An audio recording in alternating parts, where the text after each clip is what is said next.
कर्ज उतरण्यासाठी एक रामबाण उपाय सांगतीये। बुधवारच्या दिवशी पहाटे ब्रह्ममुहूर्तावर उठावे। ब्रह्ममुहूर्त सुरू होतो 3:45 तो 5:55 ब्रह्ममुहूर्त असतो। ह्या ब्रह्ममुहूर्तामध्ये 1.25 किलो मूग आंघोळ करायची आहे। नंतर 1.25 किलो मूग घ्यायचे आहेत आणि ते उकडवून घ्यायचे आहेत। ते उकडल्यानंतर त्याच्यामध्ये गाईचे तूप आणि साखर घालायची आहे आणि ते मूग बुधवारी नेऊन गाईला खाऊ घालायचे आहेत। हा असा उपाय तुम्ही 5 बुधवार किंवा 11 बुधवार करावा।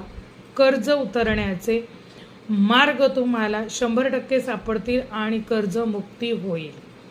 गाईच्या ब्लेसिंग्स तुम्हाला मिळतील। 33 कोटी देवता गाईमध्ये असतात। अतिशय अनुभवसिद्ध हा उपाय आहे। जय भवानी, जय जगदंबा।